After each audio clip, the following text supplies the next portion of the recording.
Hi there, I'm Lucy Gannon, a partner in the corporate and commercial team at Blackadders. And as part of Blackadders' Top Tech season, I'm here with Widdop of tech company the VRHive.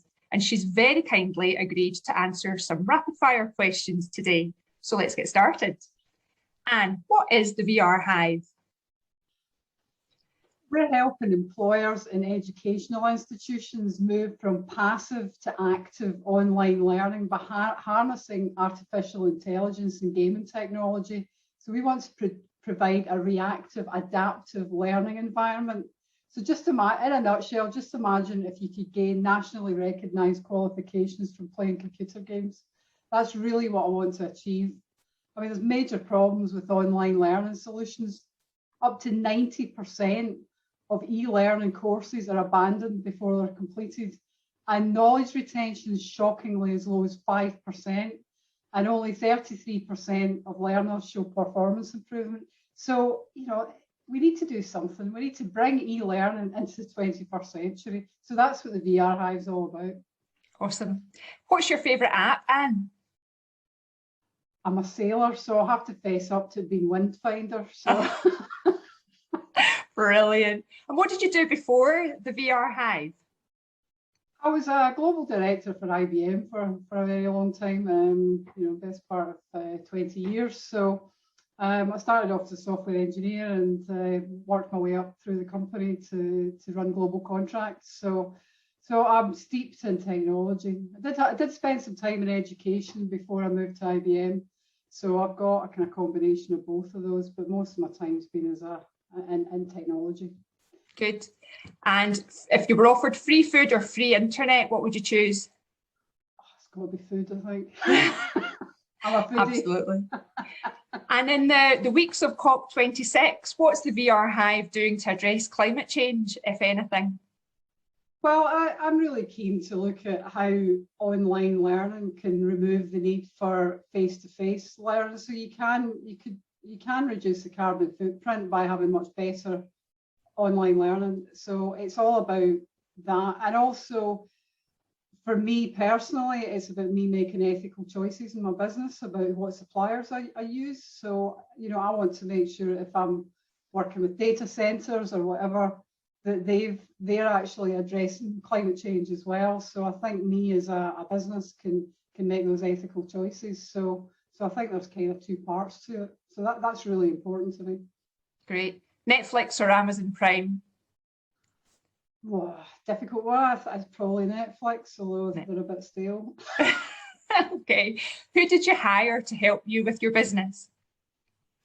I've got a multidisciplinary team ranging from people from the film industry to educators, and I also have recruited pretty much the top talent from a gaming degree in University of West of Scotland. So I've got 6 developers with maths and computing science and gaming technology who all graduated within the last 18 months. Really talented bunch of young team of people. So kind of old wise heads combined with young talent. So it's a great combination. Brilliant. Pizza or pasta? Pasta every time. Yeah. What would you tell your 20-year-old self if you were able to go back and have a quick word? I had a really hard time in my 20s and a lot of tragedy. So I think my advice would be you'll get through this and things are going to get a lot better. So yeah. Good positive message. I have done. Yeah, exactly. If you had to give up one, Instagram or TikTok? I don't really use TikTok, so yeah. There you go. TikTok it is. TikTok it is, yeah. And what does leadership mean to you? I think it's about inspiring people, being energetic and being innovative.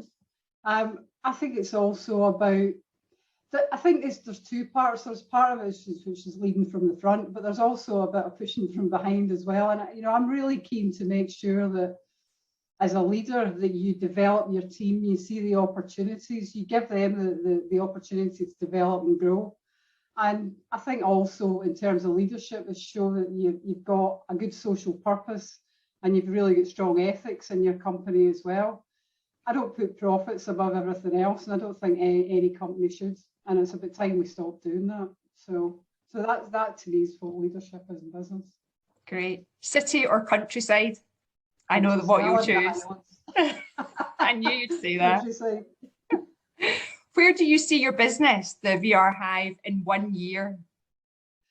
In 1 year, I hope we've fully implemented our AI side to what we're doing. So we want to have a completely adaptive environment and have a digital assistant that will appear that you can call. She's called Verbi, and she's a little bee, and she'll be able to appear in the hive that you can see behind me and help people if they're struggling with something or make suggestions. So that's where I see us going in the next year, and I'm really excited about bringing that technology into the gaming environment that we're developing. Sounds brilliant. Minecraft or Roblox, or neither? Minecraft, yeah, I think they're doing some really great things, and well, they're both doing good things in education, but I think Minecraft they're doing some really amazing stuff in education in the same space I'm working in. So yeah, biggest COVID-19 learning. Oh, that is a difficult question. I think ultimately this is where this business was born from, and the key thing I learned, and the whole reason I'm doing this is to try and solve a problem that everybody I knew had, kids, students, everybody was stuck at home trying to learn. And you know, the main learning for me and the driver for me is to be able to provide a much better learning environment for people to do online. So that was the big thing for me that I can learn from that. So yes, definitely great opportunities come out of these sorts of situations, don't they? Yeah, exactly. And where do you see the business in 5 years? So we've talked about 1 year. What about a 5-year plan? My ambition knows no bounds. I believe you.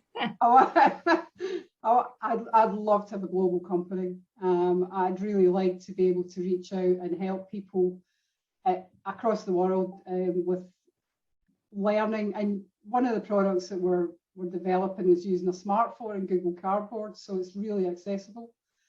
So I was talking to somebody recently who's told me that a lot of trainee midwives in Africa are using mobile phones to learn. So it's a really accessible technology. So if I can produce products that are that accessible, there's a massive opportunity globally to help people learn in an immersive way. So I'm really excited about that. Brilliant. And what would you say has been the best invention?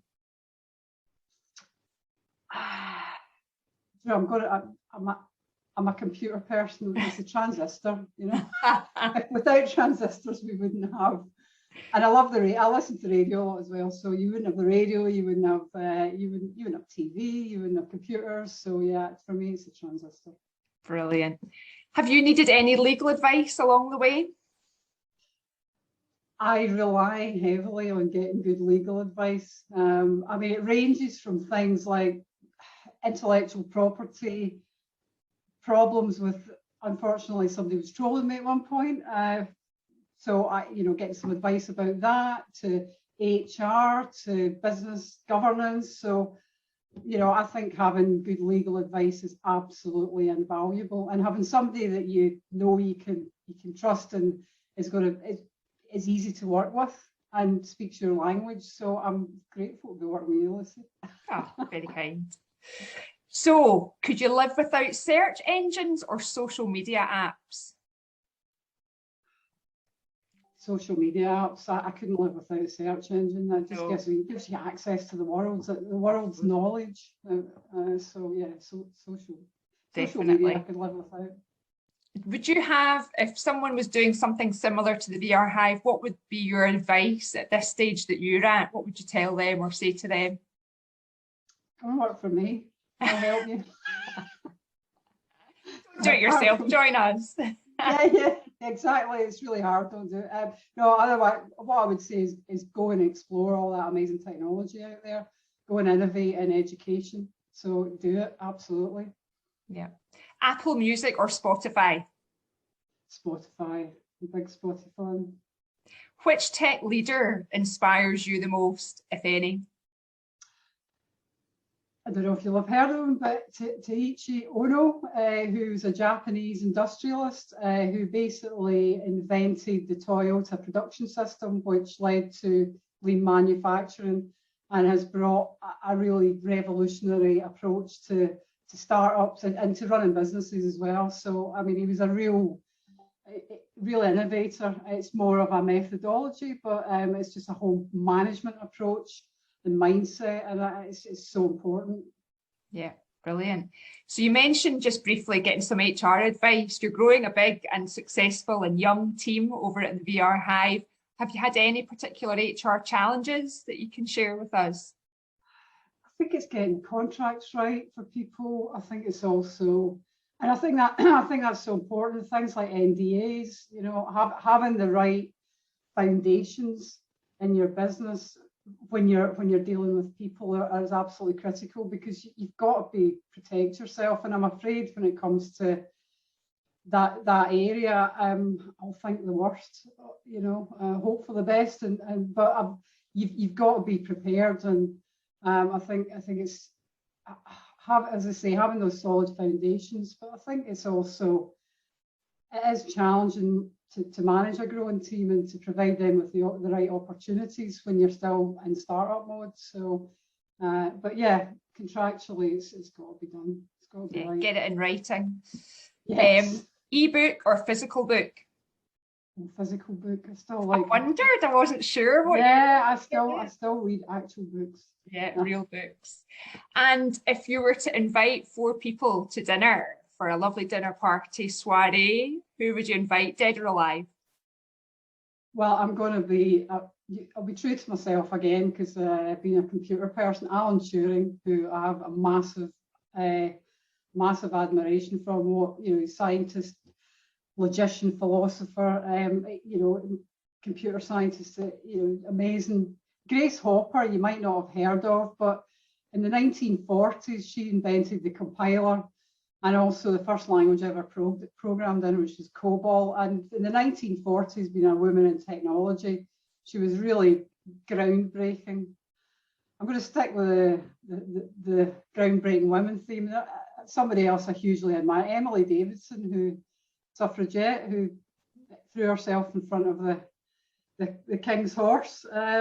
Gave her life to try and move forward women's issues.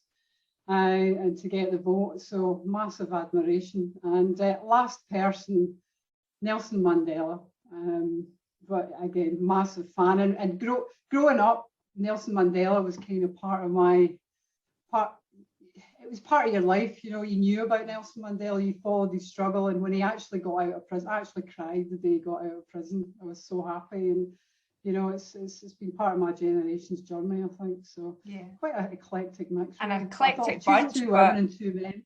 Brilliant. That works. I think that would be fantastic. Awesome. Right. Quick bonus question, Anne, if you can handle it. If I could grant you one wish for your business today, what would that be? One wish for my business today. Well, I think it's to secure that corporate client. Early on, to secure that would make a massive difference. Yeah, it would take you from A to B, wouldn't it, pretty quickly? Yeah, exactly. Brilliant. Oh, that's so great. And thank you so much for taking the time out of your hectic schedule and your recent product launch